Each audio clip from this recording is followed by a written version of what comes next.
mute your microphones as there's quite a lot of participants who have joined us today, just to prevent any background noise. And welcome to the first Northern Evidence Academic Forum from Transport for the North.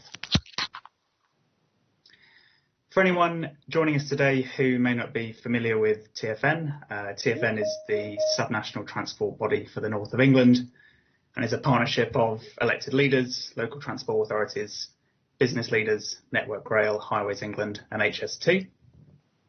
Through this partnership, we make the case for strategic transport improvements across the north of England and ensure that funding and strategy decisions reflect local knowledge and requirements. We launched our strategic transport plan and investment programme in 2019 with objectives to enhance transport efficiency and reliability, achieve transformational economic growth, enhance health and access to opportunities, and promote and enhance the environment. Our work to achieve these objectives spans developing the case for strategic rail and investment in a major roads network, conducting research and modelling to understand the impacts of transport interventions, and the development of pan-northern decarbonisation and freight strategies. We're launching this forum to expand the links between academia and policy on transport issues in the broadest sense, and to encourage collaboration and research on some of the key themes relevant to people in the north of England. We want this forum to be a space where academics and researchers can shape new research projects, share findings, and create opportunities for collaboration and to influence policy. We have a broad set of themes of interest, which are summarised on the slide there, and want to engage with academics across disciplines and backgrounds connected to these themes. Today's presentations include research on links between transport and health and wellbeing, regional economic inequalities and decarbonisation. Our next forum is taking place in May, and if you'd be interested in presenting on work linked to these themes, then please do get in touch with us. We very much welcome your questions and comments, but if I could ask you to please keep your microphones and your cameras off during the presentations. You can use the raise hand feature in Teams if you'd like to ask a question to any of our speakers. And alongside that, we'll be monitoring the chat, so please feel free to add in any questions or comments in there at any time. Our first speakers today are Tim Foster, who's TFN's Interim Strategy and Programme Director, and Emma Osolik, who's a Senior Analyst in TFN's Economics and Research Team.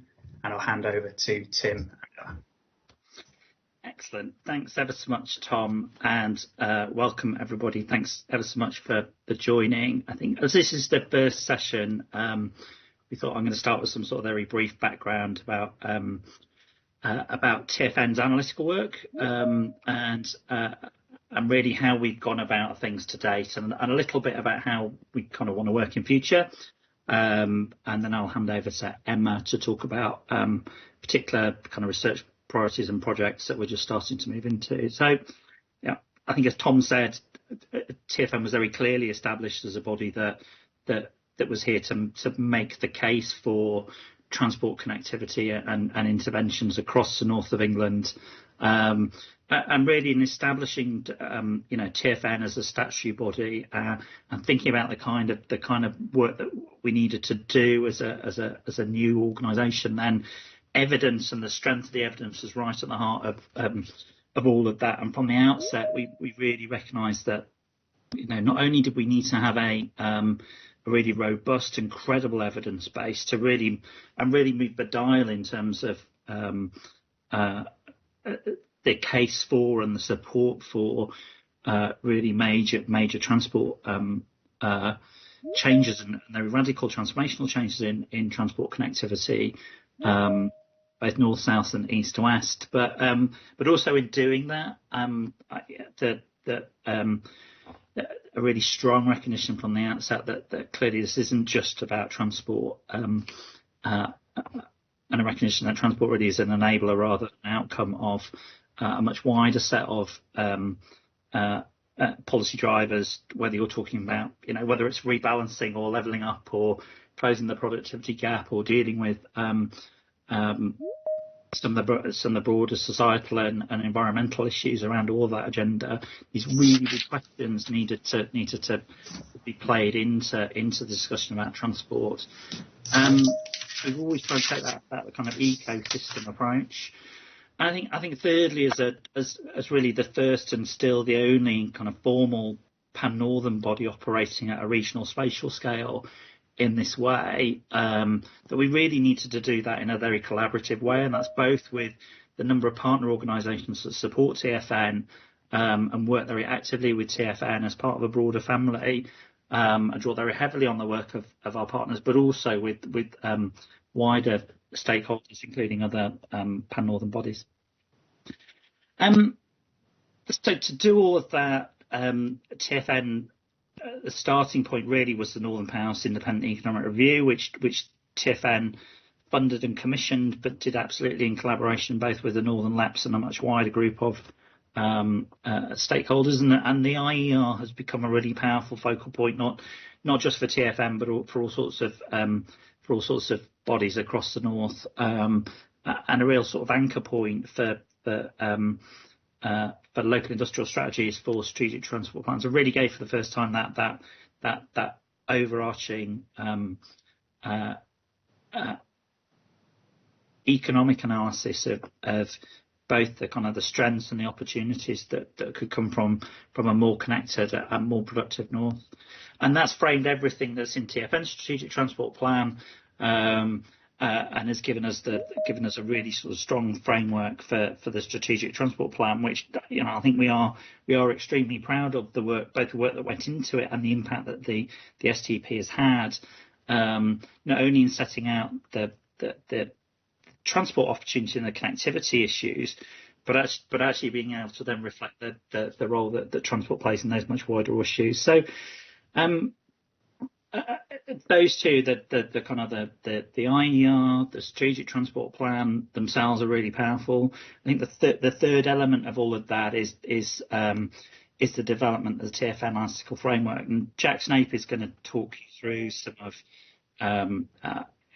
the analytical framework and the tools and models that TFN have put in place to support making a case for transport investment. But really, the sort of the decision to come to for TFN to build its own bespoke tools and models was a real kind of watershed moment for us, I think, in terms of making sure that we could really represent down to really quite a granular spatial level the very complex interaction between transport and other kind of key policy drivers, but just importantly, representing the North view of connectivity challenges and the potential and the economic potential and opportunity, rather than sort of drawing on nationally available tools and models. So a really big watershed in terms of the analytical framework. The TFN Research programme really then underpins all of that. And again, the way in which we try to develop the TFN Research programme was not only to try and fill the core evidence gaps that we face in making the case for transport investment, but doing that in a way that both spoke to the wider economic development agenda and needed and could be done in a way that was as useful as possible and have a very wide applicability across a range of different policy needs. And therefore, a lot of the work that we've done, both in terms of filling the gaps in the Independent Economic Review since 2016, and sort of more detailed work on labour market and skills, on international trade, on some recent work that we've just completed with looking at innovation networks across the north of England. In each of those cases, we've undertaken research which helps make to and add to the case for more transport investment, but also then has that wider applicability across the north. And in the case of the recent innovation research, was done very much in partnership with both the N8, the MP11 representing the Northern LEPs, and Innovate UK. So the TFN evidence base is not only there for TFN, but is there for a wide range of pan-northern bodies, and also, as Jack may sort of touch on later, having a broader a broader national influence really in terms of the overarching evidence base. So that's kind of where we are and where we got to. I think as Tom's initial presentation set out, actually, the more we get into the evidence, the more. Sorry, it's just a bit of echo on the system. Could we make sure we're all on mute? That'd be lovely. Thank you. So the more we get into these questions, it's almost like the more we're at the point really, sort of 4 or 5 years into TFN, where the more evidence that we generate, the more questions it generates, but also the complex questions and challenges have moved on enormously, really, from the original independent economic review and the strategic transport plan, and particularly those kind of more complex issues about the interaction between productivity and growth, between decarbonisation of both transport and the wider economy, versus big questions about social impact and social inclusion. I mean, these questions are getting bigger, not easier. Secondly, I think it becomes even more important, therefore, that we collaborate more widely and share our thinking and draw on expertise right across the north, as well as helping other people to answer these questions. Not just to do our own research, which really sort of takes us back into then the rationale for setting up this forum, and moving to what I think will be a more sort of open and collaborative model for TFN over time. I'll leave it there, and I'll hand over to Emma to sort of talk you through where we're getting to in terms of sort of upcoming research priorities. But just to say thanks ever so much again for joining, and to Tom and the team for getting this process up and place and running. This is something we've wanted to do for a long time, so really pleased that we've been able to get it going. I'm really looking forward to hearing from speakers and all of you in terms of the discussion to come. Thanks ever so much. Emma, I'll hand over to you. Great, thank you, Tim. Good afternoon, everyone. Thank you very much for joining us today. I'm going to say a few words about our economics and research team and about our current and future research priorities. So I'm Emma Orsulik. I'm a Senior Evidence and Analysis Officer in the team. Our team manages a program of strategic research and analysis, focusing particularly on the impact and the benefits of transport on people, places and businesses. And we collaborate very closely with our policy and strategy team at TFN, and also our transport modelling and appraisal team, to ensure that we have a robust and a comprehensive evidence base to inform our policy and strategy development, and also the development of our transport business cases. So we currently have 3 live projects which we're managing, which are all designed to address specific gaps in our pan-northern evidence base. One of these is the 3rd phase of our user insight program of research, which aims to improve our understanding of the travel behaviours and motivations of different groups of residents and businesses within the north, in order to enable us to better understand how these different groups could benefit from our transport investments.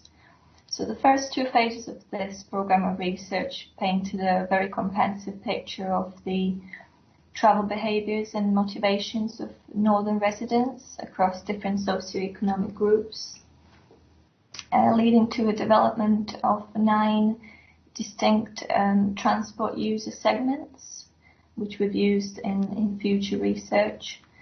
And the ambition for phase 3 of this programme is to focus in more detail on the transport-related behaviours from the perspective of northern businesses. And we'll be using a combination of methods, including secondary data analysis and quantitative survey and some qualitative workshops with northern businesses to try and develop a similar kind of typology, which would enable us to understand better how different types of businesses can benefit from strategic transport investment. In addition to that, we are carrying out research into transport-related social exclusion within the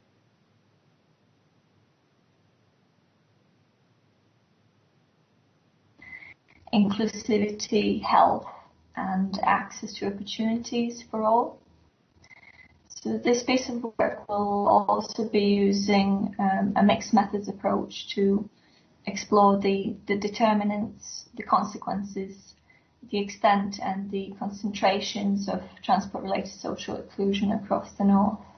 And it will look to explore which population groups and which areas are most affected by transport-related social exclusion, also to understand why specific groups or populations are affected more than others, and also to consider which types of transport interventions could be most effective in addressing issues around transport-related social exclusion. So the findings of this work will enable us to identify how our interventions could most effectively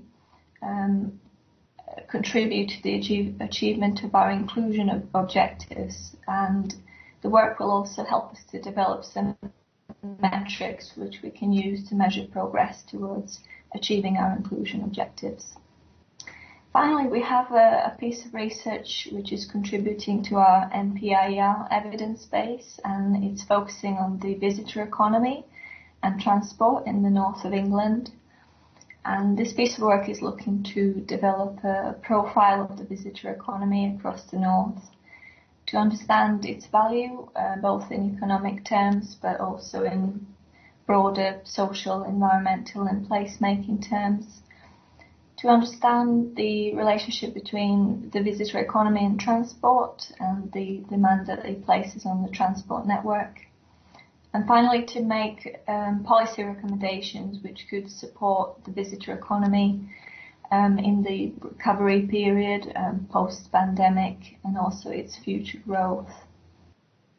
And this piece of work particularly has been of interest to a really wide range of our local partners across the north, including local authorities, LAPs, our destination management organisations, national park authorities, and our transport providers as well. So, and a range of other stakeholders. So we've developed a visitor economy steering group to enable stakeholders to feed into the development of this research and to contribute their expertise as well.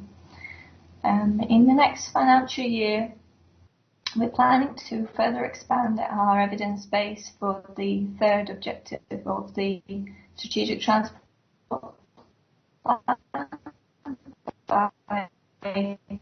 carrying out some further to explain transport on people's health and well-being. We're also planning to engage in discussions with a range of our partners to discuss the possibility of a refresh to our IER work, which would also contribute to the development of our second strategic transport plan.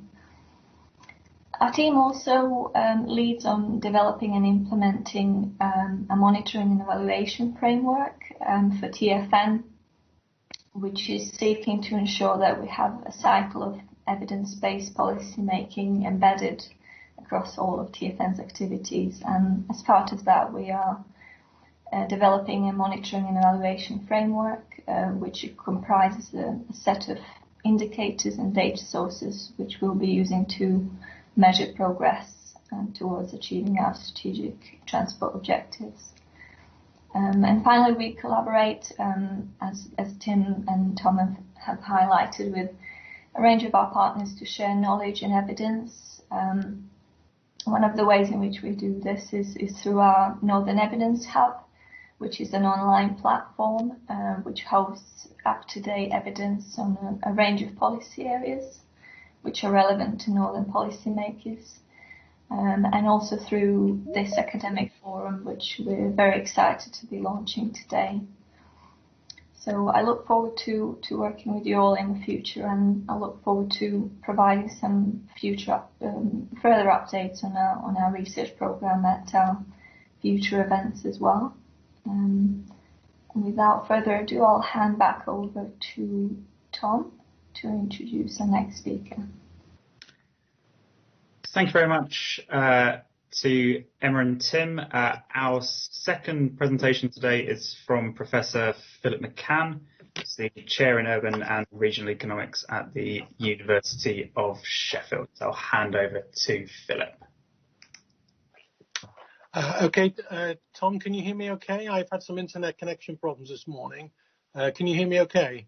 Yes, absolutely can. Okay, great. I had to switch everything off and reboot the whole system only 20 minutes ago, last minute panic. So I'm actually having to come in through my phone. The signal's just not good enough. So hopefully I'll be able to continue. Well, the first thing is thank you to the team for asking me to make a few remarks in this meeting. So what the team asked me to do is to talk about my own experience of working alongside the TFN team over the last couple of years, and I'm going to be continuing to do so in various advisory capacities. I think for all of us who are interested in what broadly people are calling levelling up, that whole area, issues around regions, cities, the economic geography of the country, the role that it plays in the national story, not just socially and politically, but fundamentally economically as well. This is a time really like no other. With the shocks we've faced with Brexit, with COVID, and the fact that the regional and the city and the governance questions are so squarely central to so many political debates now across the board, across the House, across different arenas, requires a level of thinking and analysis in the sense of shaping and articulating and responding to public debates. And the positioning of TFN is very much to ensure that they're central in this role. And one of the issues which is critical here is there is so much academic debate and academic evidence which is produced, particularly amongst the university world, but also think tanks and other research bodies. But so much of it is fragmented and scattered. So I can see a few faces on these screens now. Alan Townend, for example. There are people I know. The people I know, I can give I can call Alan or Tony Champion or something like that because I know what they're doing. But there's so many people out there who are doing great stuff. I myself don't know. If I stumble across something, it's often by accident. And I even find this inside my own university. I've just discovered this morning something else which is going on in my own university I didn't know about, which is extraordinarily close to what I'm doing. I'm excited about that, but I think this is a typical story that we all understand. You know, we work in different arenas, we work in institutions, and also we work with different levels of governance and different arenas of stakeholders. And so what is critical here is to find ways to marshal that evidence, to bring forward the idea so that we understand what kind of evidence is being developed, what people are doing, how those debates can be shaped and put forward. And the TFN team, my own experience over the last few years is they're extraordinarily open to this. And part of my role today is basically to ask people to come forward. You know, they need all the help they can get, and that's not in the sense suggesting any weakness on their part. The opposite. It's to make sure that we're making the best cases for everything. All issues, to have them discussed, to have them tabled, and to marshal the evidence so that we can sift through and work out the priorities. Where are the bottlenecks? And of course, if you think about the North, it's a very large space with a lot of differentiated areas and components within the North. You know, the challenges in terms of infrastructure, for example, in the Northeast may be different to parts of the Northwest. Within the Northwest, there will be big differences. Within the Northeast, within the Yorkshire Humberside region, again, big differences. At the same time, there'll also be lots of commonalities. And trying to work on these different levels is extremely important. So the first thing is a kind of a clear call for people to come forward. where you're working on things that you think you're building evidence which can help TFN move forward in their analysis and their deliberations, please do. Please make contacts with Tim, Tom, Emma, the rest of the team. Obviously, people can come by myself as well, but it's probably easy just to go straight to TFN and advocate, explain what you're doing. This is obviously important for established researchers. I can see there's a lot of very, very well-known established faces on the meeting today. But as we were talking in our meeting last week or earlier this week, I think it's particularly important for early career researchers. Why is that? Because a lot of early career researchers, PhDs, postdocs, junior lecturers, are actually the people who are at the forefront of the new data building technologies. They know the modern software. They know how to access data, new forms of web scraping, new forms of big data, and so on. These are things which are, fairly routine for many young scholars. So it's really important, if you're aware of young scholars who've got ideas and evidence that can be marshaled in this arena, please bring that forward. Of course, all the themes that already Tim and Tom have been outlining, issues around housing, issues around mobility, about well-being, the environmental agenda. These are enormous areas, inequalities and how they shape. All of these things also interface with things like innovation, entrepreneurship, the recent TFN report that Tim mentioned. Again, all of these areas where you think you've got evidence or you have ideas about how to find that evidence, which can examine these different interfaces, which are all part of the conversation today, please do shout out, do come forward.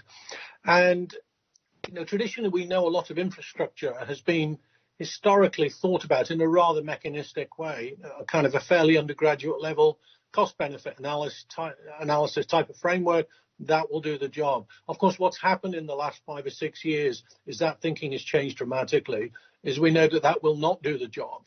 That's not to say those things are not important, but they have to be part of a much more comprehensive and broader conversation. Even the redefining of the Green Book, for example, tells us this, and the engagement of the National Infrastructure Commission with so many different arenas of society, asking so many different questions. It's not just about building some roads or railway lines. It's a much more complex story.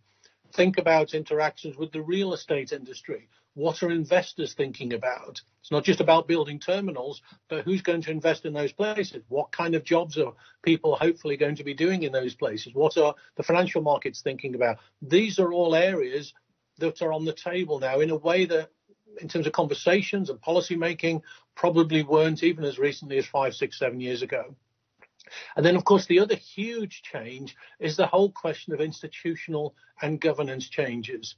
The devolution type of agenda, we still obviously are not quite clear where that's going. We're still waiting to see the white papers and so on, but these things are not going away.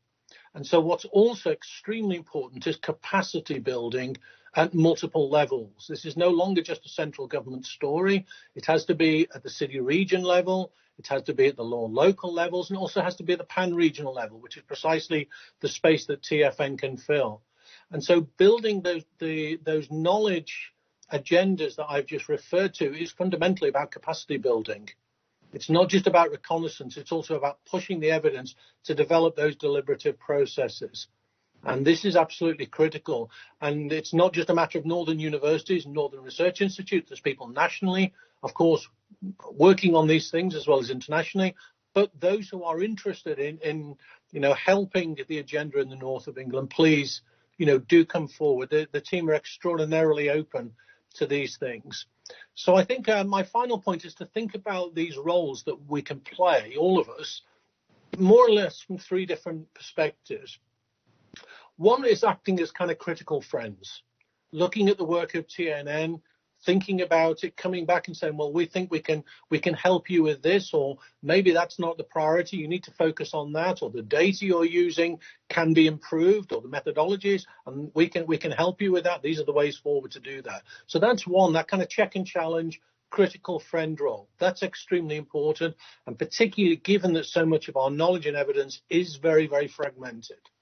Scattered, fragmented, uncoordinated. So to facilitate that process.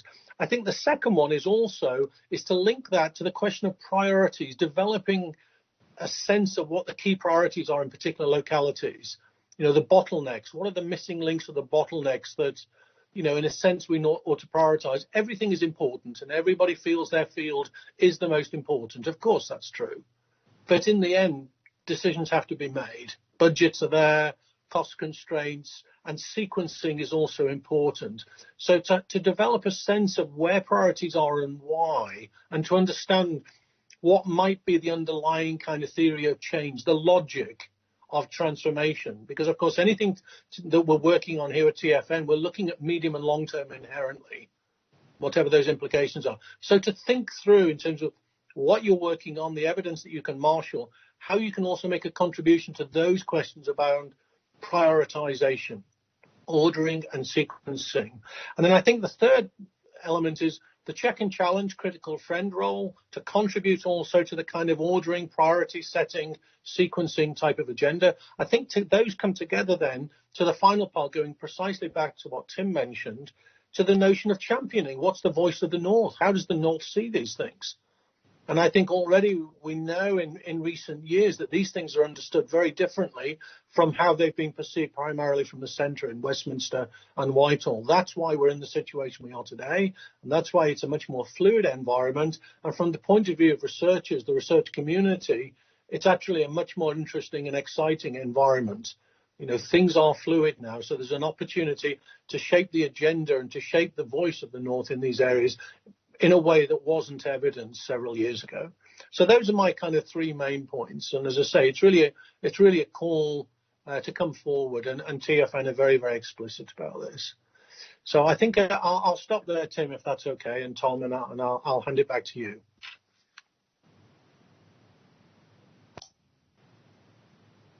Thank you very much, Philip. I can't see any questions or comments in the chat. Just want to check there aren't any hands raised for questions and comments at this stage.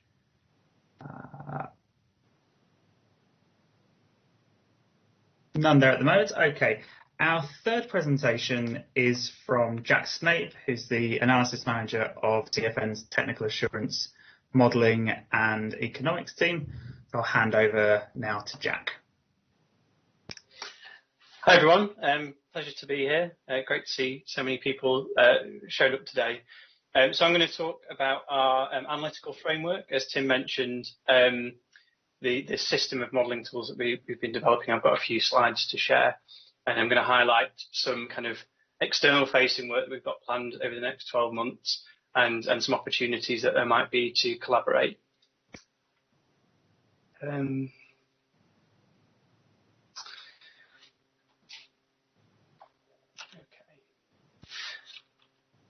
So, I'm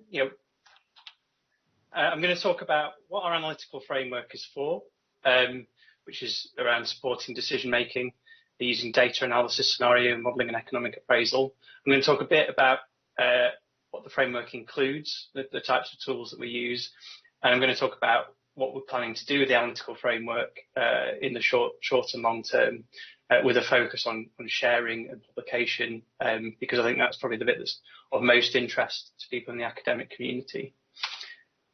So TFN has a sort of mission statement, a vision that we all kind of work towards, which is a thriving North where world-class transport supports sustainable economic growth, excellent quality of life and improved opportunities for all.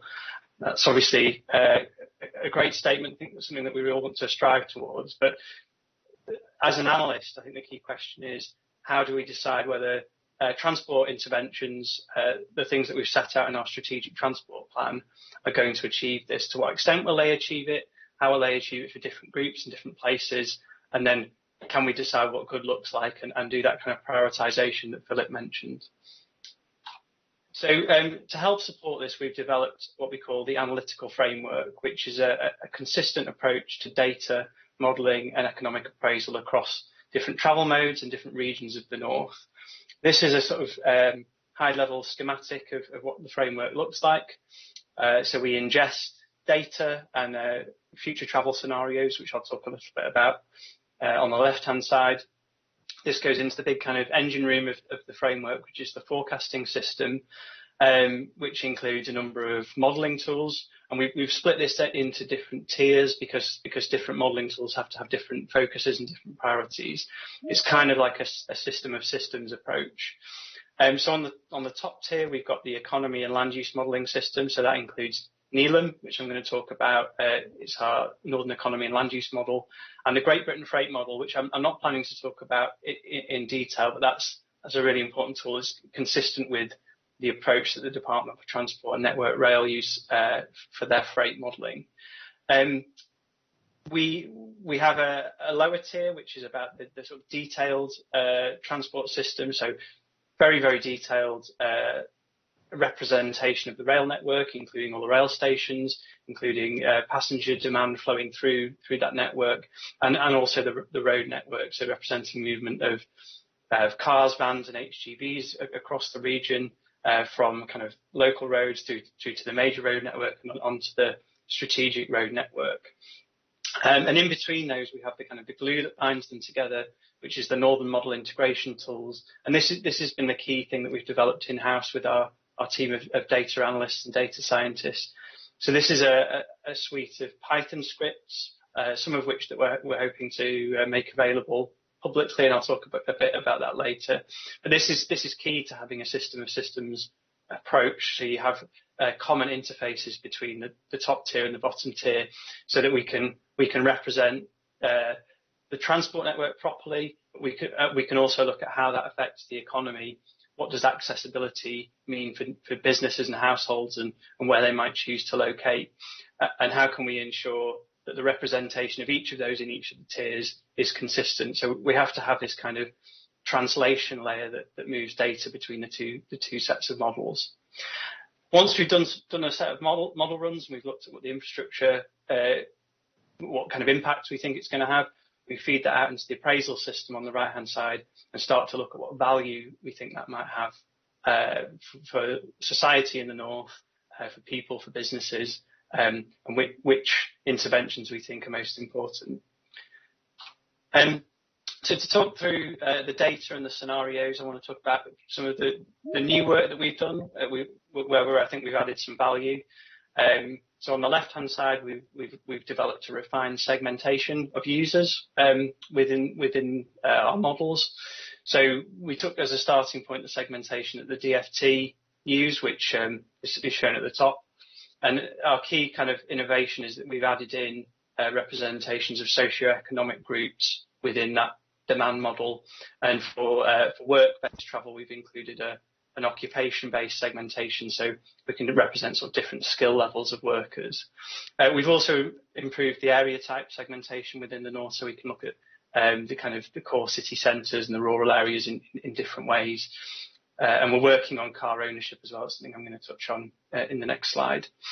On the right-hand side, we've also been developing our own future travel scenarios, and this is something we've done very collaboratively with the local authority partners in the north, as well as our national delivery body partners and a number of academic experts. So these look at different trends across economic growth, spatial planning, national sustainability policy, behaviour change and technology. So all external factors that could affect travel demand in the north, both in terms of its scale and its geographical distribution. So we can make sure our appraisal of schemes is robust and resilient to those different outcomes. And these have been developed sort of midway through the pandemic, so we've updated them to account for the range of uncertainty that we face post-pandemic. That's a question we often get asked. So how do we use these in some of our tools? So in the Northern Model integration tools, two key parts of those are the land use and the demand system.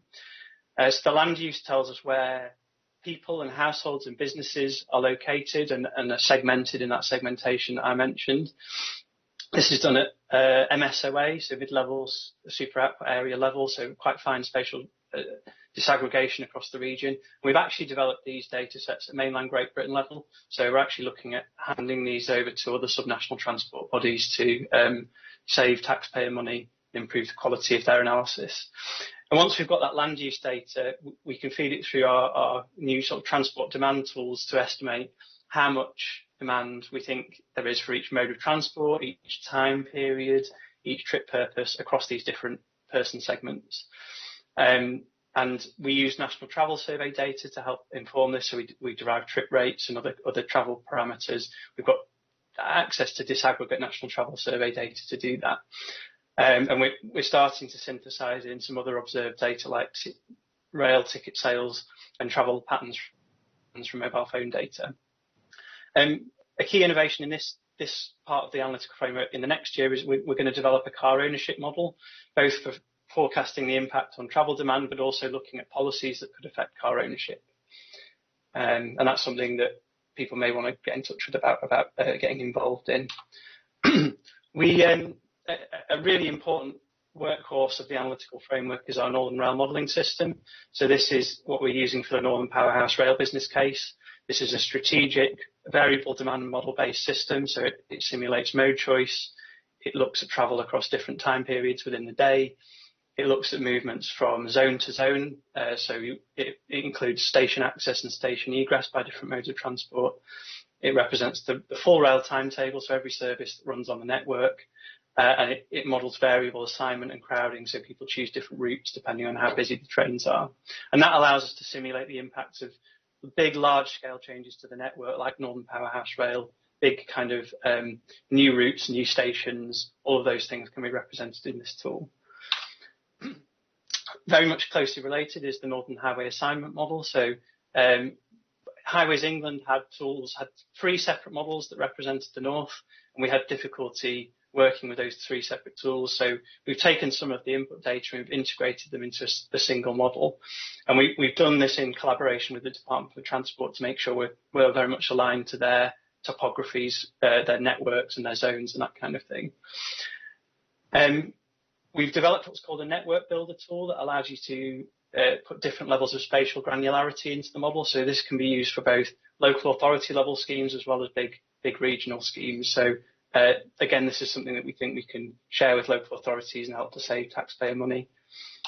The Northern Economy and Land Use Model, going back up to that top tier, this is our tool for modelling the dynamic impacts that transport might have on the wider economy.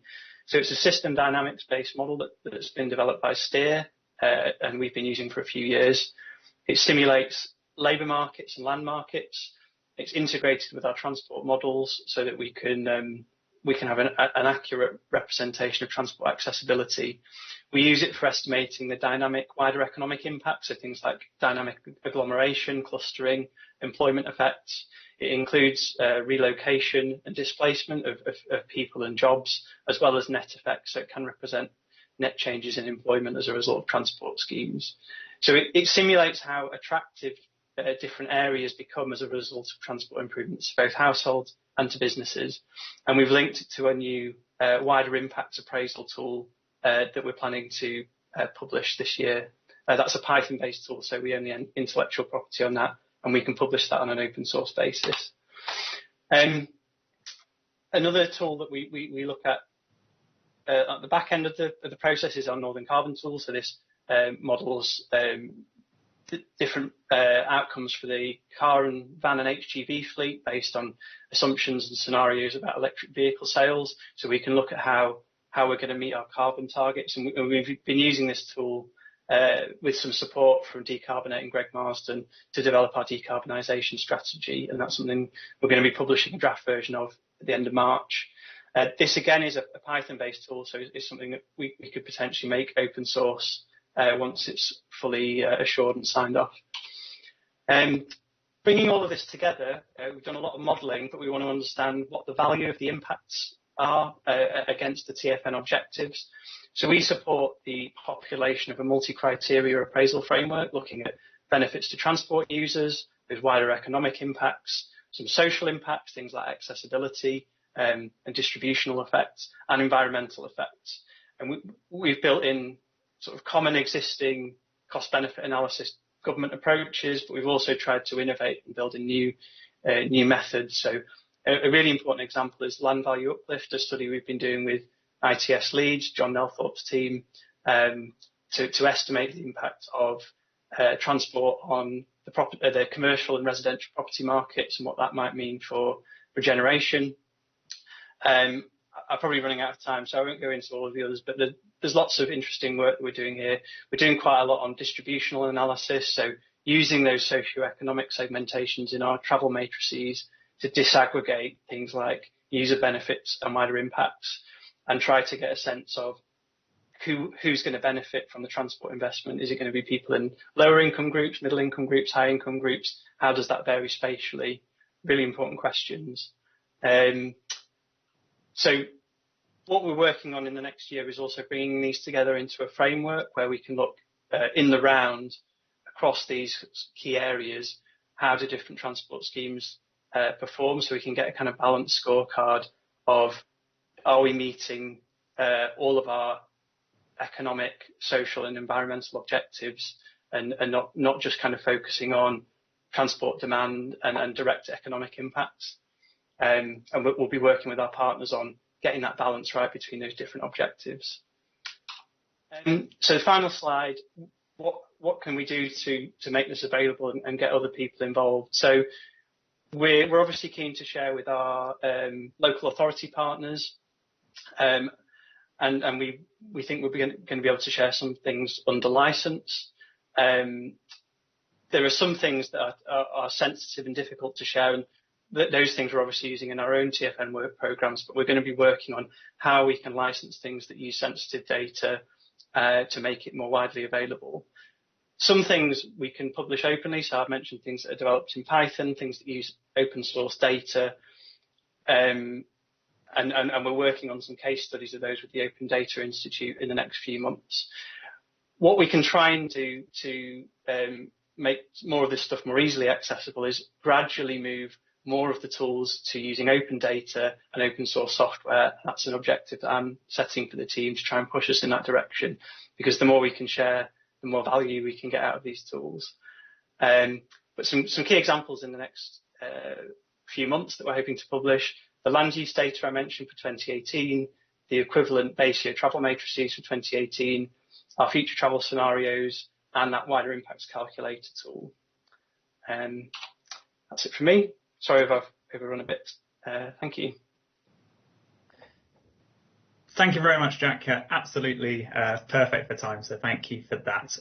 We've had a few questions come through in the chat. Firstly, from Stephen Craig, who says, access, particularly post-COVID, is available through physical mobility, spatial proximity and digital connectivity. Mentions that the analytical framework covers transport and land use, and are there any plans to incorporate digital access into the framework?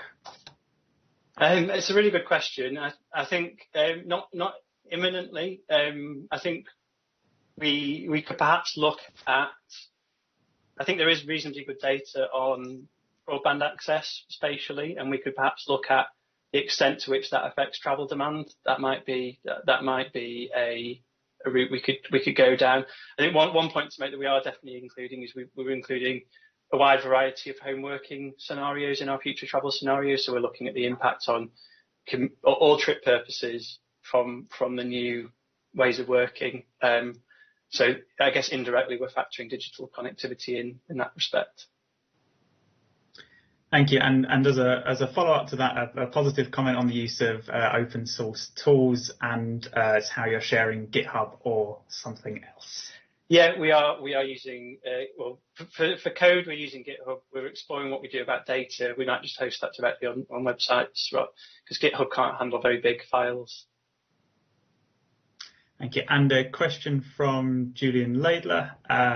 On Neelan, does it measure quality of place, which is probably the main determinant of the location of high added value economic activity? So the land value model that we've developed with ITS Leeds does include that. It's not fully factored into Neelan yet, but it's sort of indirectly factored into the base year calibration. So we understand the kind of quality of place in each location to start with. It's a bit harder to sort of forecast exactly how that might change in different circumstances, but using this ITS land value model, that's something I'd be very interested to try and build in future. So we're obviously looking at things like regeneration around new rail stations as a result of NPR, that could maybe lead to urban realm improvements as well as the accessibility improvements. And that is a kind of on our work programme to try and model that. I think it's quite hard, but we shouldn't let that put us off. Thank you. There's a couple more questions if you're okay to answer them, Jack. Can you say something more on the way you obtain and calculate OD demand? Yeah, so there's a number of different approaches that feed into this. So we start with the land use data and we look at trip rates, and we from the National Travel Survey data we extract trip rates for different segments and trip purposes, including kind of modal splits and trip lengths. And then we distribute those trips based on known attractions. We use attraction weightings, and we get the productions and attractions to balance in a kind of classic production attraction model from a transport demand model. We synthesize in more observed data through looking at the actual flows on different links. So we try to make sure that trip distribution gives you a good match to the observed traffic flows on roads and passenger flows at rail stations and on rail links. And then once we've got the model to a good level of performance, we'll also look at synthesizing in existing observed data from things like mobile device data or Moira ticket sales, which give you a certain quality of evidence. The mobile phone data is not perfect, but obviously it's fully observed. So it's like a sort of hybrid, almost Bayesian approach to synthesizing different data sets together to give you the best possible estimate. Thank you. And I think finally a question on if the framework speaks to the need for different models of ownership, the example given of nationalisation in the public transport system. So I guess it does in the sense that you could look at different fare structures and different timetables. So if you thought nationalisation, would give you a certain fare structure or would increase the service quality or frequency, you could model that. You'd have to come up with some assumptions about what you thought nationalisation would deliver on the ground in terms of the network and the prices people pay. But if you could come up with that, then certainly you could model that. Thank you very much. And I see one more final question has appeared, Jack. Has any OD data been collected since the start of the pandemic, and would these data be available? So we're in the process of agreeing a contract for some updated mobile phone data for 2020. We're hoping to receive that in the spring, and that's going to be kind of full year's worth of data. So looking at how patterns have evolved over the year, and the way. That's a difficult one to share with academics. We've signed a contract that allows us to share with our local authority partners. We may be able to sort of share some summary statistics, but as I say, that's a tricky one to share. But we can certainly share highlights. Thank you very much, Jack, and thank you everyone who's put questions and comments in the chat. Our fourth speaker today is Dr. Will Cook, who's a senior lecturer in economics at Manchester Metropolitan University. So I'll hand over to you, Will, please. Oh, hello there, everyone, and thanks very much for inviting me to talk today to TFN. Just to give you a bit of background about how this has come about, I approached Tom about possible collaboration with TFN for a research idea that I'm working on. So this is really early stage. It's really at the sort of scoping stage of a potential bid. Okay, I'm not presenting research results. What I'm presenting here is kind of a research idea that I want to take further. I'd be really interested if anyone's got any suggestions, any kind of interest in collaboration, etc., etc. So I've got some slides that I'm just going to try and share. Where it all goes wrong. So hopefully you can see my slides there. So what I'm going to be talking about is the relationship between rail noise and pupil performance. So fundamentally, what's the effect of trains going past someone's house or someone's school, and whether that has any effect on school performance at all. As I said, there are no results here. This is an early stage scoping phase of a project. I'll just give you a bit of an overview of about who I am, so you can understand what skills I have and what skills I don't have, and the sort of skills that I'll be looking to gain through collaboration. And then just talk through kind of like the idea behind the potential project.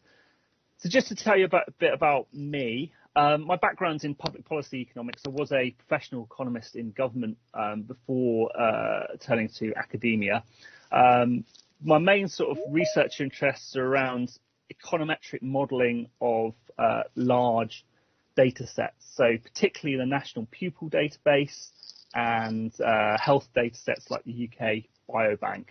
At MMU, we've got access to those large administrative data sets, on the one hand through the Secure Research Service provided by the ONS, but also we have our own big data centre that has access to large administrative data sets, like, for instance, police data. I left my contact details there. Please do get in contact with me if you're interested in any aspects of this project I'm going to talk about. So just to give you an overview, as I said, the main idea is the testing of whether rail noise affects test exam performance of pupils who either live next to the rail line or are educated next to the rail line. There has been research done in this area before, but what's the sort of novel proposal here is that I'm going to try and identify causal effects. So go beyond just statistical associations and try and ask the question, does actually this noise actually have a causal effect on performance? If you know a bit about this literature, you'll know there's a distinction between noise and vibration. I'll just use noise here as a shorthand for noise and vibration. So anything that's kind of sound based that's coming from the railways. The problem with existing work in this area is that a lot of it's lab-based. So a lot of the work that tests the effects of noise on human behaviour and human health typically takes, a sample of, say, 10, 20 people. They stay in a room where there's simulated noise, and then outcomes can be assessed.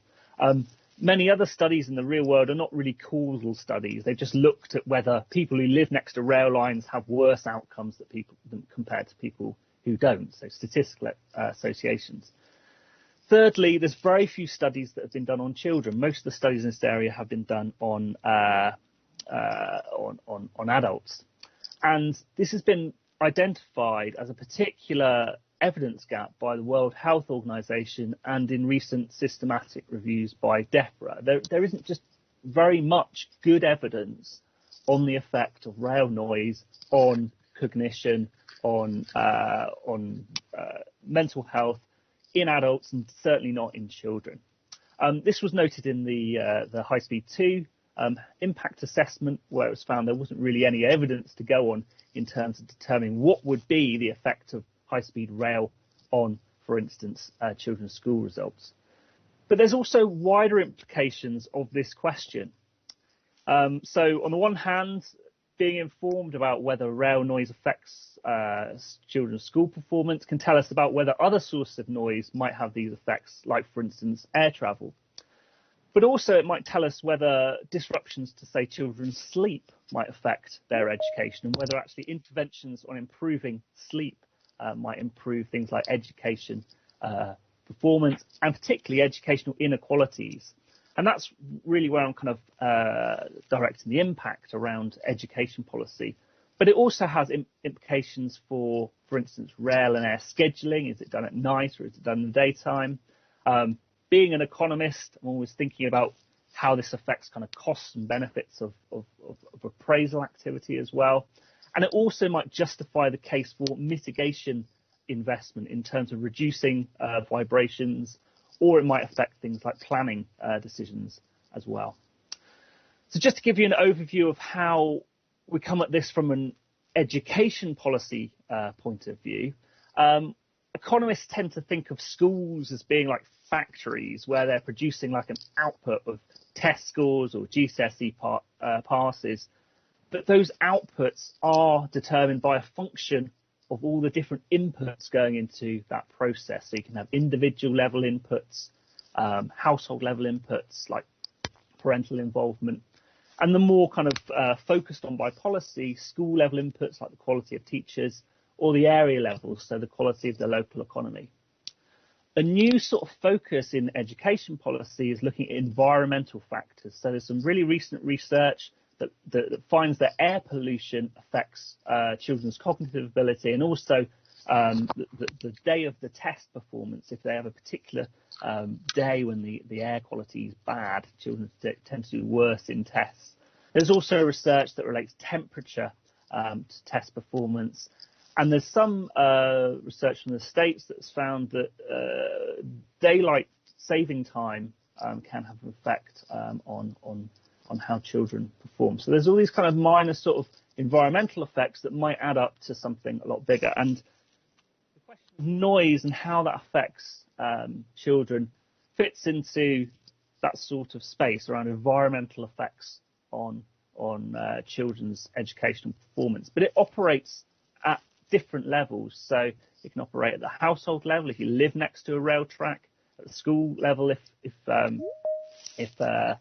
if your school is located next to the train track, and it might affect people in a general area. So my kind of theoretical way of thinking about this, shown on the next slide, okay, slow to load, we can think of that rail noise can affect, really pupils in two ways. The first is on their house, like typically when they're asleep, affecting their sleep quality, but it also can affect them when they're in school, if the school is located next to a rail line. In terms of sort of existing evidence on this, we know there's sort of mixed evidence of the effects on psychological and physical health from rail noise. It's mixed mainly because the studies aren't particularly robust in terms of the methods that they use. But there is evidence that rail noise can affect, say, cardiovascular health, psychological health, and cognitive performance. One of the mechanisms by which it is thought to do that is through vibrations going through the ground, through the air, affecting sleep quality, so disrupting sleep. So, jumping ahead, how it might affect performance in school is that schools that are located right next to rail lines may have to compete with the noise of a train going past to actually teach a lesson. So there might just be a direct effect of noise on teaching. But there's also evidence that noise or kind of intermittent noise affects children's attention spans. They get distracted by noisy events in the classroom. It's also been found that noise, loud noises increase psychological stress as well, which may contribute to the teacher's stress. It may contribute to the children decline in their behaviour. You might also find an effect in the classroom from children who've had their sleep disrupted from living next to a rail line, coming in the next day and either not concentrating or not behaving particularly well. Okay, so I'm kind of structuring this problem in these two ways, so at the household level, but also at the school level as well. There's other considerations when thinking about these effects. So what's the distance from the rail line? Is there a different effect between passenger and freight? A lot of the concern is around heavy freight, particularly travelling at night. In a lot of these studies of noise, there's a question of habituation, so whether people just get used to being disrupted by noise. I need to make the distinction between noise and vibration as well, because they're kind of two different things that have been found to have two different effects. So just to summarise the kind of theory that I'm hoping to test here, the hypotheses are at the two levels. So the pupil and household is that there's noise and vibration in the pupil's house that affects their sleep, which the next day will affect their cognitive performance. And over time, that will affect their learning, and particularly on the day of the exam or day of the test, that will affect their performance in that particular exam. At the school level, the theory is that noise and vibrations next to a school increases disruption and stress in the classroom, which affects classroom learning behaviour, and again affects test and exam performance.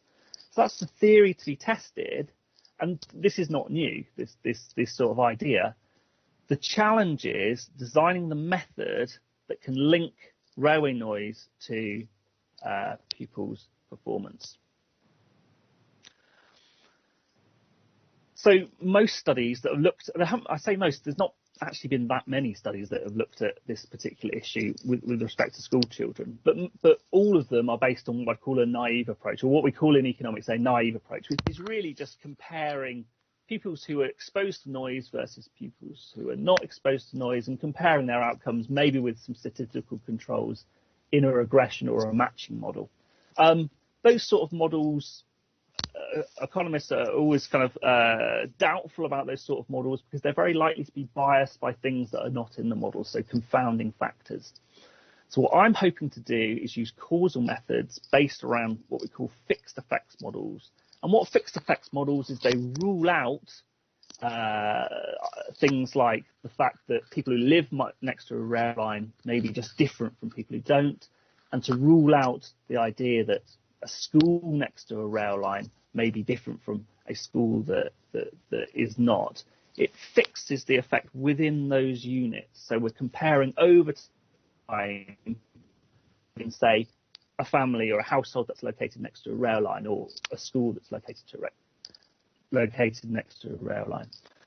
But in order for this method to work, what I need is credibly random variation in rail noise. So some sort of way in which the rail noise, maybe, for example, if you're living in a house and a rail line wasn't used for a number of years, and then it suddenly starts being used for overnight freight. Okay, so that's over time. That's a credibly random variation in rail noise for that particular household.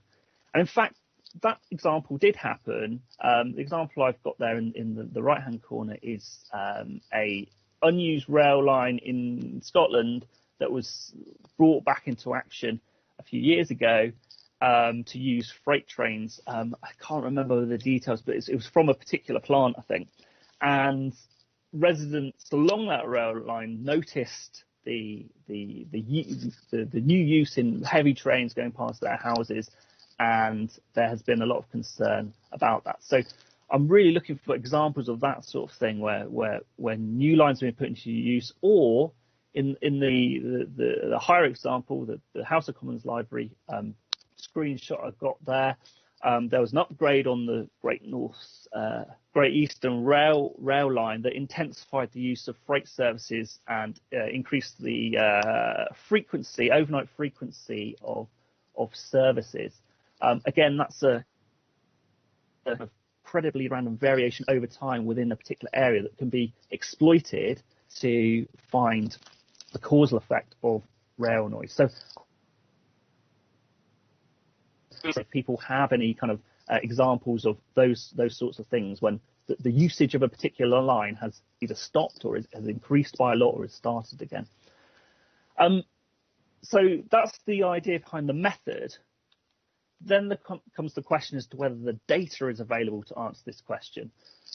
In terms of education data, we have brilliant data to work with. So the National Pupil Database is a database of pupil level records, so individual pupil level records, almost stretching now for about 20 years, and it records pupils initially every year. Now it's done termly on things like personal characteristics, whether they've been absent from school and by how much, whether they've been excluded from school. It also includes their performance in national tests and exams, so the Key Stage 2 test, that's the end of primary school tests, and the end of secondary school tests, GCSE grades as well. Now, crucially for this sort of a study, there's a lot of linking variables in there, and it actually goes down to the pupil's address as well. So you can pinpoint a pupil, you can see their personal characteristics, and you can see their school performance as well. You can see things as well, you know, how much time they might have had off in school. So you can actually see the distance between where they live and where the rail line is. It's quite sensitive data, so there's issues around kind of applying for it, but it is there, it is available to be analysed. The challenge, and what I know less about, is how to link that to railway data. I know there's a working timetable and archives of that is the timetable of all the planned movements around the country. But what I really like to better understand is what data can be put together that could actually act as a sort of a treatment variable. So do we know when freight trains were going past particular houses down particular routes? Do we know when routes were stopped because of engineering work, timetable alterations, that sort of thing? So that's my kind of next phase of this scoping work, is to understand what data we have available on rail movements. So I think that's kind of pretty much all I wanted to cover, really. So the core idea is testing. Does rail noise and vibrations affect pupil performance at school, both through disrupting their sleep in their house, but also through affecting the classroom that they're taught in. The method that I'm looking to use is to use fixed effects models, but crucially for that to work, I need to identify variation along particular rail lines in terms of movements of rail traffic. What I'm particularly interested in is movements of freight at night time, because that's where the theory points to. It points towards vibrations during the night affecting sleep quality. And we know the data's there available for schools, for education. Need to understand more about what is available in terms of understanding train movements as well.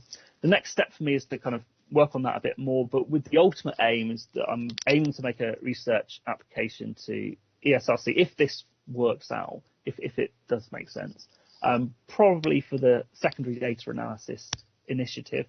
It's an initiative that funds secondary data analysis, particularly keen to fund new sort of ways of using data and putting data together, like putting schools and rail data together.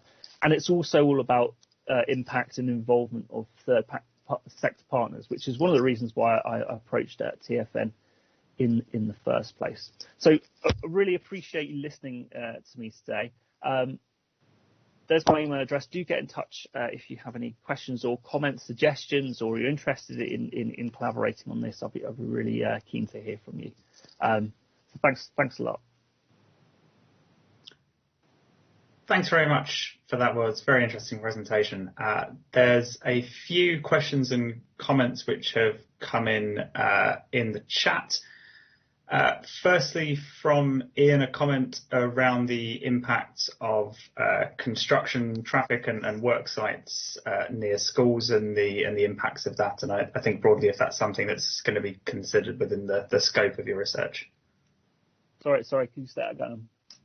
Yeah, absolutely. The comment was around the impacts of crossrail traffic, of construction traffic rather, and the impacts of that within the Crossrail 2 projects. No specific question within there, but just if that's something that you wanted to comment on. Yeah. So this is something that I've been thought is a potential complication, because one of the ways of getting that credibly random variation is to look at things that have started up again. And before the starting up again, there's usually lots of work done on a particular area, a lot of the time overnight as well. So I think that's something, it's a really important point that have to consider. I'm just reading.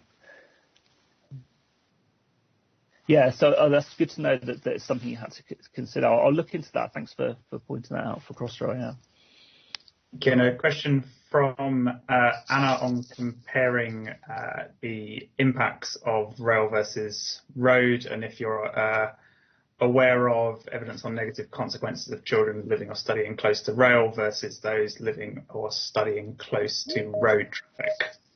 Well, so there is very little research in this area to start off with. The theoretically, because the theory around how it affects performance is mostly around sleep quality and vibrations.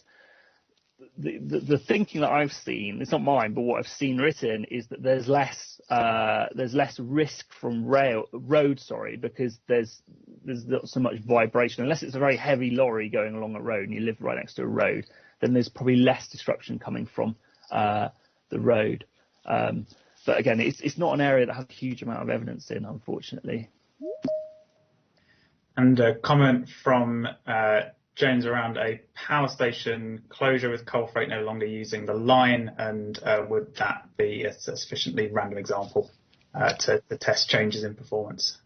Yeah, so I mean that's great really, because you've got an on and an off period, both sides, an off then on then off, variation in the freight. Yeah, so anything that's on and off is useful, as it's because we can treat it as random in terms of timing, because it's random with respect to how children would be doing at school over time. So that information is really useful. Yeah. I have a hand up from Jim Bamford. Jim. Hi. Thank you. That's really interesting to hear what you've got in mind. Sorry, I should, full disclosure, I'm head of investment planning for rail, for transport for the north, not for the high speed stuff, but for the existing rail network. And I am concerned about this issue of it being looked at for rail, but not so much looked at for road. And I don't mean to be unreasonably critical. To keep it digestible, I imagine there's only so much one research project can do. It's quite perfectly reasonable to have different projects looking at different aspects of things. I have to say, though, I was a bit concerned about your answer previously, which is there isn't much evidence that it's a problem from lorries, so let's look more at it being a problem from rail. No. That's how it sounded. Now, right. if that's I'm really pleased to offer you the opportunity to correct that. But if I may just go on and finish. This is an issue that if you travel around Europe, you can see they're spending hundreds and hundreds of millions of pounds on noise barriers. And this is entirely anecdotal, but I was on a train in Germany and I was just bemoaning the noise barriers that are all graffitied. So they're covered in obscenities and tags and God knows what. And as it happened, the German guy on the train was saying, yeah, I've got one of these by my house. I'm desperate for them to take it down because I'm sick of looking at the graffiti on it. There was no problem before. And what I'm bothered about is if we get partial evidence that increasingly points to this being a problem for rail, but doesn't pick up it being a problem, doesn't investigate whether it's an equal problem for road, all you'll do is add worsen yet further the economics of rail operation, which is why I think it's important that it's looked at in the round for all modes so that fully informed decisions can be taken. If it is better to take freight off rail and stick it back on the road, for this, if this is a determining reason why that is a better thing to do and the evidence shows that, then that's the case. And just because I work in rail, I can't wish it to be otherwise. But we do need rounded evidence of that, because the real danger, rail costs are absolutely crippling at the moment. And if all we do is add to them, but not in a properly balanced and rounded way, that is the effect you will have. You will kill off rail traffic. Rail freight is already minuscule in this country. Okay, thanks for that. Yeah, no, I understand this. This is definitely a kind of consideration that needs to take into account. That it's not, if you put cost on rail, you're implying that another kind of mode is better or cheaper, or will make it cheaper. I wasn't saying that there wasn't an effect of road noise at all. It's more that most of the car noise, from what I've read, doesn't create the same vibrations as trains, but lorries do. The target on rail as opposed to road is partly because it's easier to model in the data, but that's a kind of thing that I need to look at further, whether we can actually get some data on lorry traffic. And we could do exactly the same thing with testing the effect of lorry movements. If, for instance, I think with plants opening and closing affects kind of variation in that. The other thing I would say is that I wouldn't want this study to come across as having kind of determined the outcomes. I mean, it could very well find no effect. Most of these studies have found effects, but most of these studies, the way they're designed, are biased in the direction of finding negative effects. So what I'm hoping to do is having a rigorous study produce much more reliable evidence, which may be a zero effect. Could I just come back on one point on that? The thing about lorry traffic. A lot of lorry traffic is at night. Yeah. And a lot of housing adjacent to motorways will have hundreds, if not several thousand lorries past it in the night time, actually. Yeah. I'm always astonished to see new housing being built slap alongside motorways. I mean, there's some round here, but there's loads of it up and down the M1. Yeah. Yeah. Year after year after year, people build new houses right smack up against the motorway. There's some in Wakefield at the moment. Yeah. Thank you very much. A comment from Christian on the current and historic working timetables, including train routes being available through a Network Rail API, and that perhaps might be something that's useful for the data requirements that you mentioned. Yeah, I'm just trying to find that in the chat.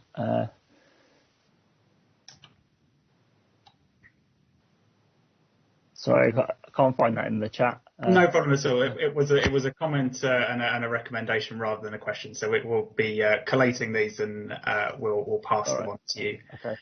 Pass them on to you afterwards. And a final question in there around the equity of the distribution and types of populations that are affected by rail noise in this case, as compared to road noise, and specifically that those along rail corridors don't enjoy the benefit of accessibility that they may do with those affected by road noise. If there's anything you'd like to comment on that?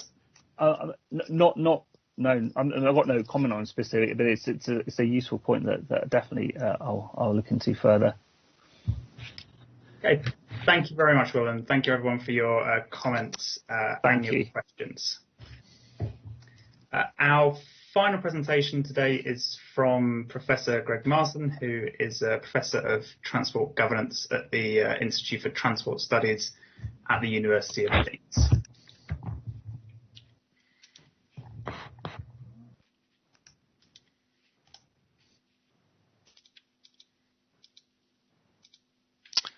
Hopefully you got the full slide there, Tom, on the screen. Yes, we do. Thank you. Yeah. Great. Okay. Thank you very much for inviting me. I should say I'm a substitute, hopefully a good second best substitute for Professor Monica Boucher and Dr. Nicola Sperling, who run the societal readiness theme in the Decarbonate network. So you've got an all-male panel by accident rather than by design. So I'm going to briefly present on the work that we've been doing through the Decarbonate Research Network Plus, which is funded by EPSRC, which has involved close collaboration with TFN for 3 years now, and has certainly been timely as they've been building their decarbonisation strategy. Part of the logic for the network of Decarbonate and the spatial scale that we're running at was the existence of TFN and the capacity to try and accelerate decarbonisation across the north amongst both the research partners, the government partners and industry in the area. So I'm guessing most people here will be familiar with this, so I'll be brief.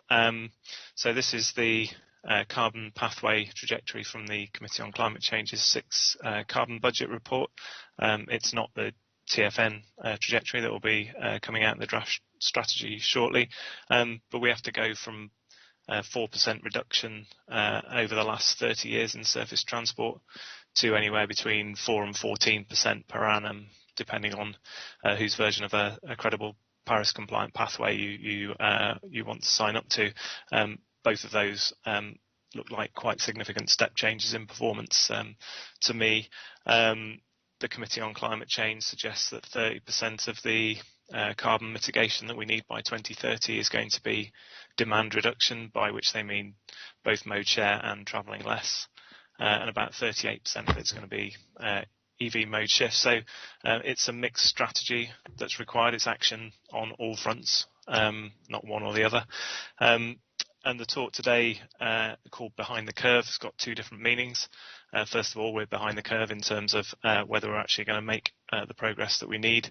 But secondly, curves like this at a national level hide an awful lot of interesting and important detail in terms of implementation. So I'll talk a little bit about the kind of breakdown of the curve itself to what actually that comprises of. So we've done a lot of mapping work with TFN, looking at different carbon accounting approaches. These are maps that have been produced recently by the transport analysis team at TFN.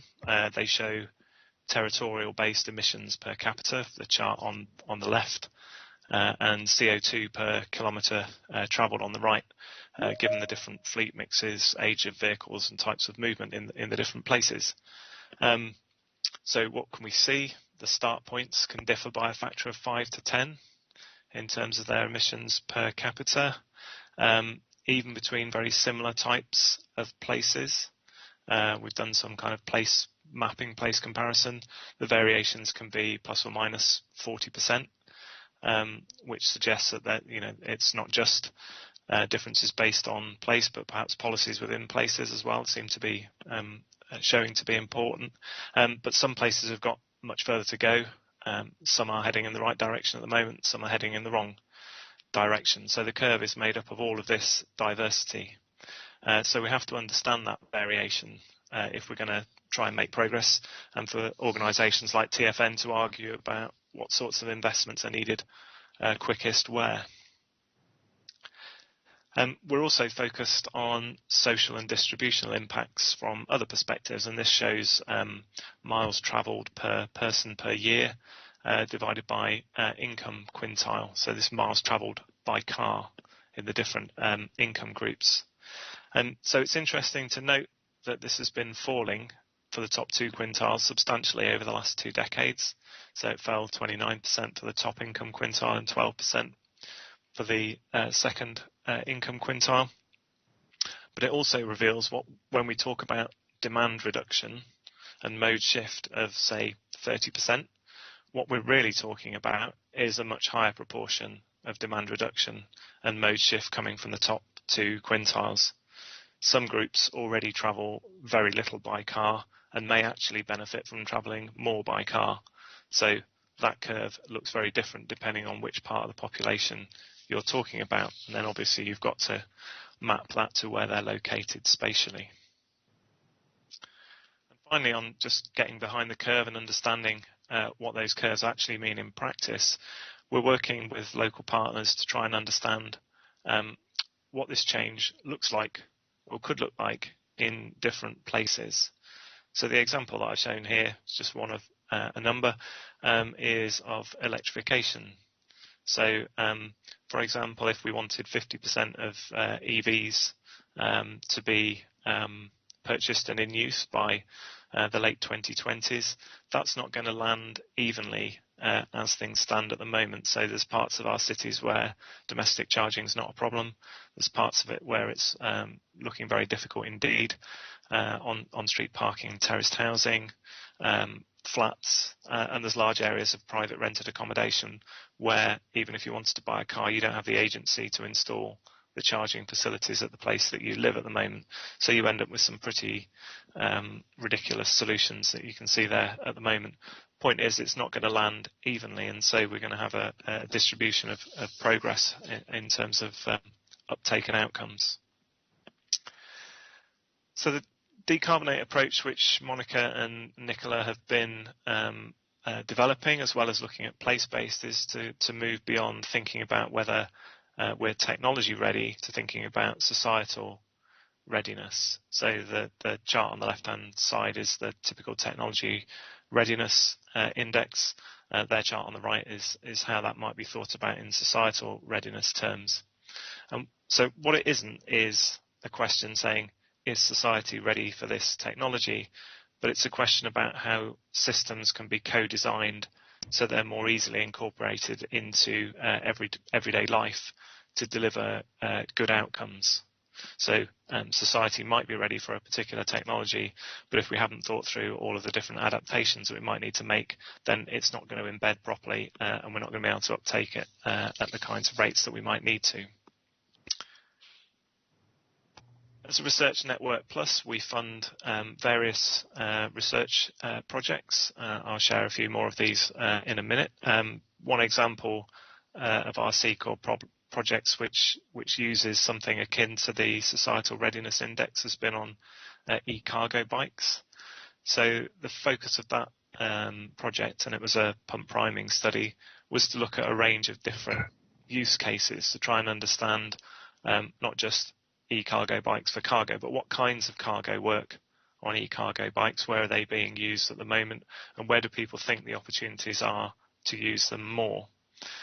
They also, in doing that, work through a whole set of issues and challenges.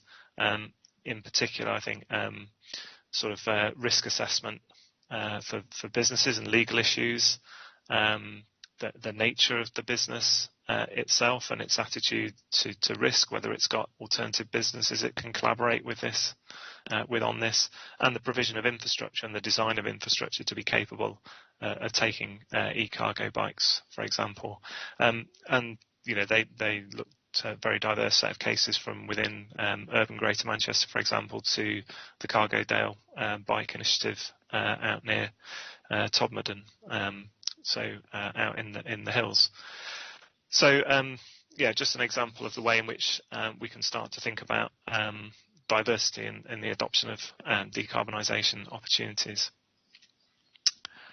So our work is across the north. Our aim is to work with TFN and all of its partners in developing our various different projects and case studies. So the map there shows where the current set of case studies are being run.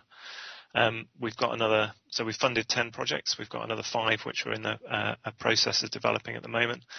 That has involved 28 different organisations across the north in building that. So it's very much part of our process to facilitate those contacts. And again, having Transport for the North there as an anchor agency is really quite important to us in doing that. We've got studies that include things like hydrogen canal boats, older drivers and their vehicle choices and use patterns, down to neighbourhood planning in particular context. So the portfolio is deliberately diverse from our point of view, because actually we need to take action across a whole range of different areas. What holds our programme together is this focus on place-based and societal readiness. So where next? So as the work of TFN and a variety of its local partners is showing, and the example here is from the Leeds Draft Transport Strategy, which is out to consultation, the best of business as usual in terms of what good transport planning looks like is nowhere near enough to be compliant with the carbon pathways that people are setting. So Leeds has taken 2030 as its year for being zero emission, and its strategy, with all the things that it currently thinks it should do, delivers 43% of the reduction that's required. So that's the blue line. So it leaves a huge gap there at the bottom, and I've seen other analyses which are not dissimilar from this. We've got big policy gaps, and obviously big policy gaps early in the period imply that we've got to do even more later in the period to catch up. So what it's showing, I think, the budgeting process that everyone is now really beginning to understand, is that actually we need more radical change to be built, and that's going to have to be delivered in different places with the communities, the politicians, the businesses, and so on. So actually we've got to have a very different approach to decarbonisation than the one that we've had previously to business as usual transport planning. So how can research help? Well, I won't spend too long on this. There's a variety of different topics and needs that come out of this, but hopefully the size of the gap gives you an idea for the scope of the range of different imagination that you could have in terms of what kinds of help TFN and its partners might need in closing those gaps. But I would say, from a TFN point of view, long distance trips tend to get overlooked. Rural areas have been typically understudied. Goods movements and servicing, we don't really have a very clear set of technology solutions in the heavy goods vehicle space. So those are areas that really need an awful lot of focus. And from a kind of economic development and climate perspective, how has the COVID pandemic changed how much we need to move in order to pull and environmental model thinking that TFN and many others have been operating to. And so, there's plenty of scope for re-examining and rethinking what's changed there or what could be changed. And then there's a variety of different process-based research opportunities. Our suggestion that societal readiness is going to be important.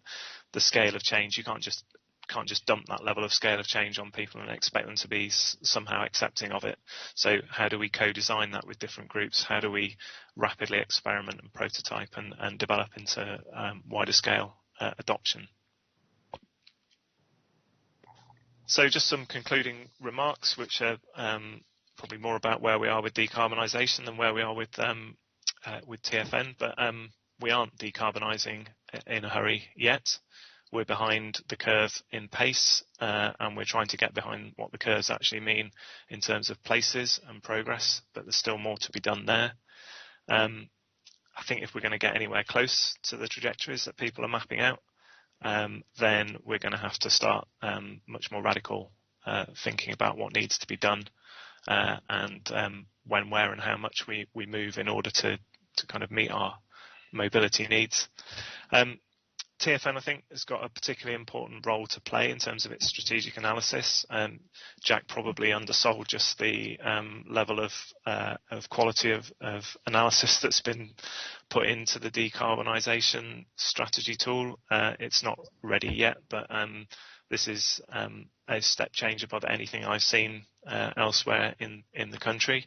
And so that's a great resource for everyone to build on, and the idea of having open source opportunities to feed in research into that knowledge base quickly is going to be, I think, critical. And I guess my final point would be the scale of change that we're talking about here.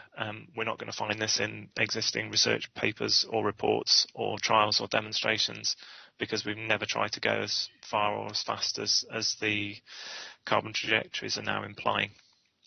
So I'll draw it to a close there. We'll circulate the slides, so I've put some resources and stuff, the clickable links that you can get through, and those will be circulated in due course. Thank you very much, Greg.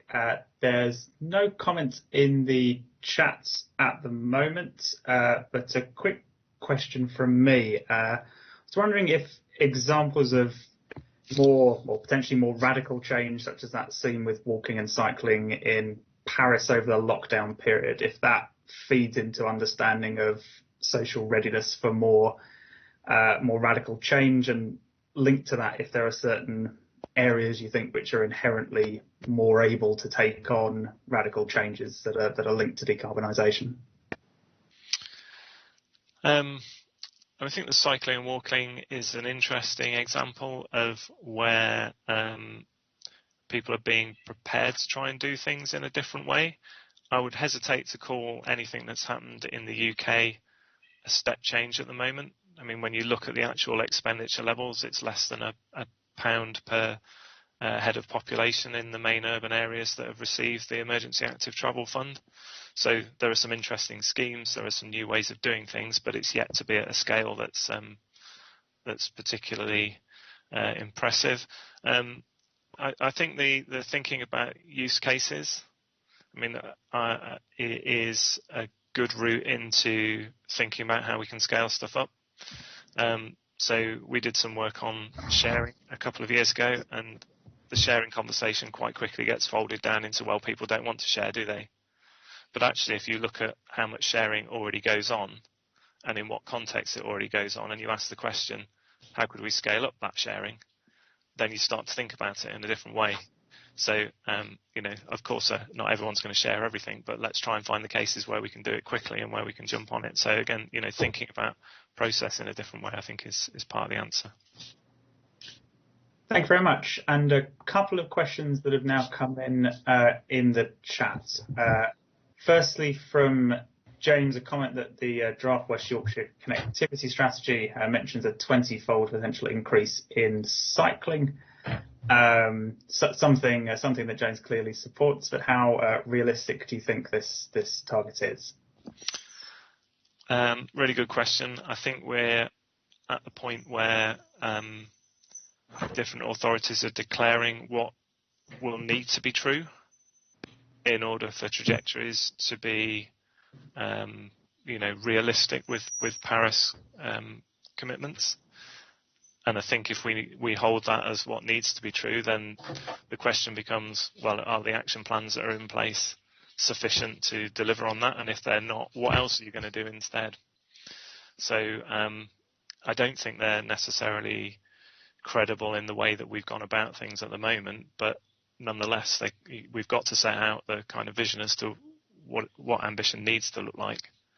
And then, we can debate whether it's additional funding or political ambition, or what is it that's going to stop us from doing that. Thank you for that, and thanks, James, for your question. And a question from Kate on if the reliance on large consultancy firms is hindering decarbonisation due to their commercial interests in tools which they have intellectual property rights over. Actually, I think TFNs probably worked around the answer to that in the sense that what they've done is quite able to be scaled down and scaled up. So I actually think that whereas we used to be completely reliant on models that were run by consultancies that held the IPR for that, we're less so now. And I think that's the way we should be heading as a research community and as part of this academic kind of partnership. Thank you very much. There's no more questions or comments in the chat. Oh, finally, just as I was saying that, question from Eric there. Do we understand the carbon impacts of people commuting less but using more domestic energy as a result? And is this part of a wider systems approach which isn't just transport focused? So there was a systematic review published by Steve Sorrell and Ben Sovacool from Sussex and another author, I can't remember, last year, which looked at that. I think there were 39 studies which qualified, looking at the total impacts. I think 24 of them suggested that it's a lower energy outcome overall. 8 of them suggested it was a higher energy outcome, with the balance suggesting it was neither here nor there. It's not a clear-cut thing. It will probably be quite context-specific in terms of home insulation, heating types, and so on. This is where I think, kind of, again, thinking about place, thinking about the connection between where do you insulate first, what kinds of energy, home domestic energy conversions, where should you go first for this sort of thing, that needs to be integrated. But I would say that I hear more people talking that down as a problem, that there's no net gain, than I see people actually looking at the evidence which suggests that there are benefits there. Thank you for that. And from Liam, who was wondering if you think the academic and policy work is likely to facilitate the type of radical change we require, or if wider education of the population that's needed, and cites an example of public outcry of changes that were implemented in Gateshead. Yeah, we've got some other work ongoing at the moment, which is looking at the role of things like citizens' assembly. But this is really what societal readiness is about. Don't plop something completely new and different on top of the population without them having any real idea of, like, we we did that in response to the pandemic, and then we started post hoc fitting lots of other rationales as to why that might be a good thing on top of it. But I don't think the public in some places were ready for it. What we've seen is that places that were already doing this sort of stuff have found it a little bit easier to accelerate it, because it's part of a plan that people were already at least aware of and understanding in some way. So it's definitely part of the a kind of co-design, co-education process. We have to learn how to do that better, and we have to learn how to do that better pretty quickly, I think. Thank you. And finally from Owen, we're expecting DfT to publish their transport carbonisation plan soon. What are the key policy national measures that you would like to see? I'll go for just two. The first one, which I'm not at all hopeful about, is a roadmap for changing the way we pay for travel. If we just electrify and allow per mile costs to get cheaper, there is not a cat in house chance that we will be delivering on the public increases in public transport use that we need, because we'll just be making the differential between motoring and public transport even bigger. And the second thing would be a big emphasis on sharing and lightweighting. Where we can deliver shared mobility options, we should. Where we don't need heavy vehicles to be doing those kinds of miles, we should be looking at some of the innovative electric light mobility services that could be available. Thank you very much. Thank you for your presentation, Greg, and for your questions, everyone. I'll just move on to close the session now. Thank you very much, everyone, for joining us, and thank you again to all of our speakers. The next forum will be held on the 12th of May, and more information on this will be sent out to you shortly. We're keen to hear from anyone who'd like to present on research which is connected to our core themes, which I've summarised on the slide there, and will also be emailed out to you as part of the information on the next forum session.